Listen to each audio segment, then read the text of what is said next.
જય જીનેન્દ્ર, જય શ્રી કૃષ્ણ. કેમ છો બધા? મજામાં? શક્તિસ કિચનના આજના એપિસોડમાં હું દીપાલી જૈન તમારા બધાનું સ્વાગત કરું છું. આજની આપણી ડીશનું નામ છે સિઝલર.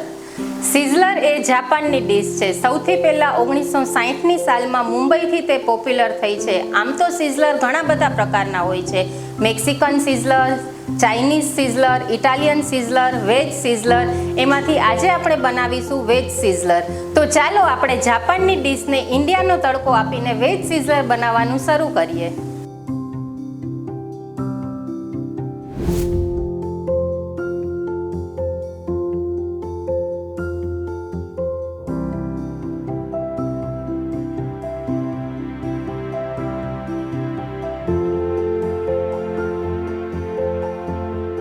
વેજ સિઝલર બનાવવા માટે સૌથી પહેલાં આપણે એનો ગાર્લિક પેપર સોસ તૈયાર કરીશું. ગાર્લિક પેપર સોસ બનાવવા માટે મેં એક પેન લીધેલું છે.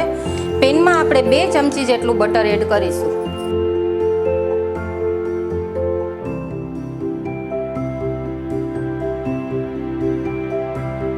બટર એકદમ બરાબર મેલ્ટ થાય એટલે એમાં આપણે થોડી હળદર નાખીશું. ત્યારબાદ આપણે એમાં પીસેલું લસણ એડ કરીશું. ત્યારબાદ તેમાં આપણે મરચાં અને આદુની પેસ્ટ નાખીશું. ત્યારબાદ આ ટોમેટો પ્યુરી મેં તૈયાર કરેલી છે. ટમેટાને આપણે કુકરમાં બાફી લીધા છે અને એનો આપણે ક્રશ કરી અને એને આપણે એડ કરવાનું છે.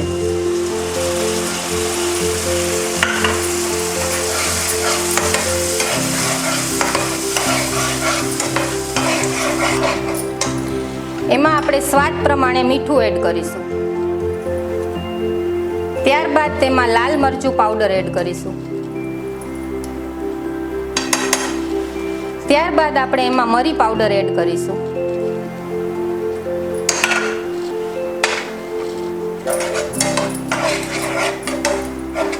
ત્યારબાદ તેમાં આપણે ઓરેગા અને ચીલી ફ્લેક્સ એડ કરીશું.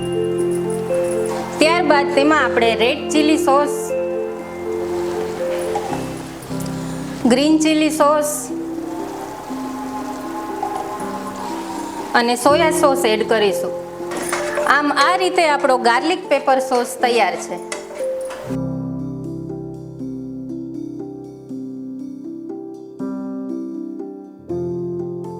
હવે આપણે સિઝલર માટેની ટીકી બનાવીશું. સિઝલરની ટીકી બનાવવા માટે મેં 2 બટેટા બાફી અને તેને ખમણીને લીધેલા છે. એમાં બ્રેડ ક્રમ નાખીશું. ત્યારબાદ તેમાં આપણે 2 ચમચી જેટલો કોર્નફ્લોર એડ કરીશું. ત્યારબાદ તેમાં આપણે ઝીણા સમારેલા ગાજર, વટાણા, લાલ મરચું પાવડર, સ્વાદ પ્રમાણે મીઠું, હળદર, કાળા મરી પાવડર, લસણની પેસ્ટ, આદુ મરચાંની પેસ્ટ, ચીલી ફ્લેક્સ અને ઓરેગાનો આ બધું એડ કરીશું. ત્યારબાદ તેમાં આપણે ઝીણી સમારેલી કોથમીર નાખીશું. તેને બરાબર મિક્સ કરી અને તેની ટીકી બનાવી લેશું. ત્યારબાદ સિઝલર માટેની તૈયાર કરેલી ટીકીને આપણે બ્રેડ ક્રમમાં બોળી અને એને સેલો ફ્રાય કરી લેશું.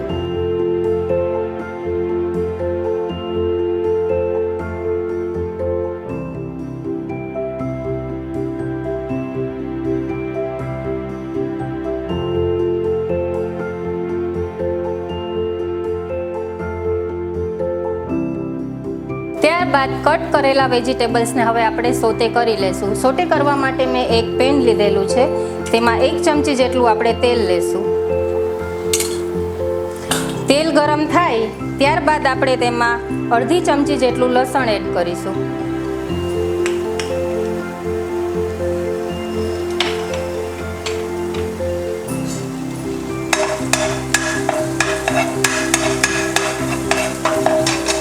ત્યારબાદ તેમાં આપણે કેપ્સિકમ,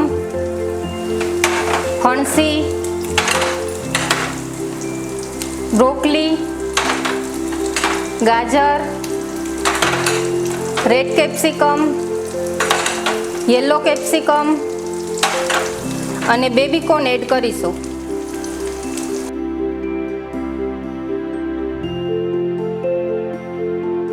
વેજીટેબલ સોતે થઈ જાય એટલે ત્યારબાદ તેમાં આપણે સ્વાદ પ્રમાણે નમક એડ કરીશું.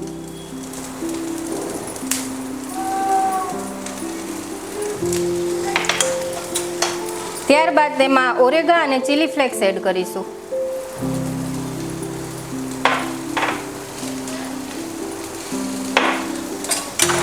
તો આમ આ રીતે સોટે કરેલા વેજીટેબલ્સ આપણા રેડી છે. આ વેજીટેબલ્સને આપણે બહુ વધારે પાકી જવા નથી દેવાના, એને કાચા પાકા જ રાખવાના છે. હવે આપણે ફ્રાઈડ રાઈસ બનાવીશું. ફ્રાઈડ રાઈસ બનાવી એના પહેલાં સિઝલરની પ્લેટને આપણે ગેસ ઉપર ગરમ કરવા મૂકી દઈશું, જેથી એ એકદમ ગરમ થઈ જાય.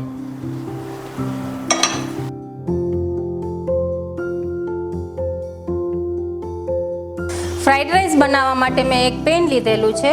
પેનમાં આપણે 1 ચમચી જેટલું બટર નાખીશું. ત્યારબાદ એમાં 1 ચમચી જેટલું આપણે તેલ નાખીશું.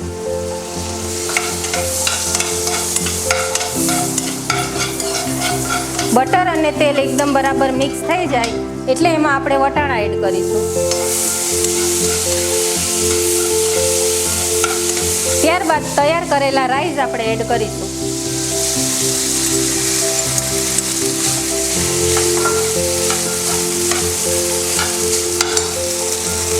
ત્યારબાદ તેમાં સ્વાદ પ્રમાણે મીઠું એડ કરીશું.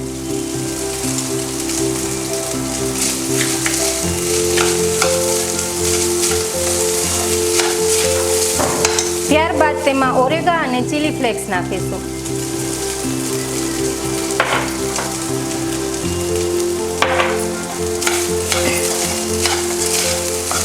આ ફ્રાઈડ રાઈસ એકદમ બરાબર મિક્સ થઈ જાય એટલે છેલ્લે એમાં આપણે ફ્રાઈડ રાઈસ મસાલો એડ કરીશું. મેં અહીંયા સુરભી કંપનીનો ફ્રાઈડ રાઈસ મસાલો લીધેલો છે.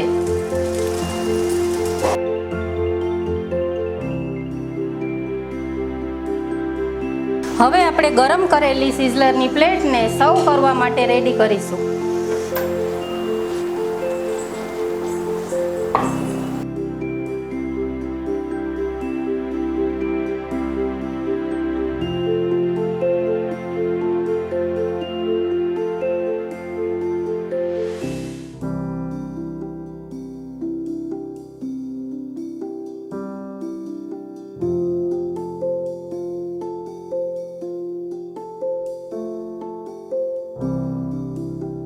હવે આ સિઝલરને આપણે સ્મોકી ફ્લેવર આપવા માટે આપણે એમાં બટર નાખવાનું છે.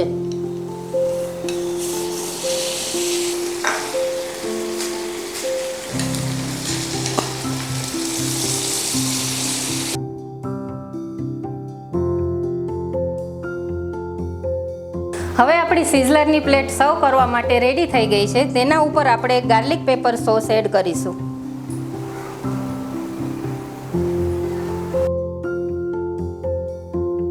તો મિત્રો, તમને મારી આજની આ વેજ સિઝલરની રેસીપી કેવી લાગી? એકવાર જરૂરથી બધા ઘરે બનાવશો ને? જો તમને મારી આજની આ વેજ સિઝલરની રેસીપી સારી લાગી હોય તો તમારા રિવ્યૂ કોમેન્ટ સેક્શનમાં જણાવજો.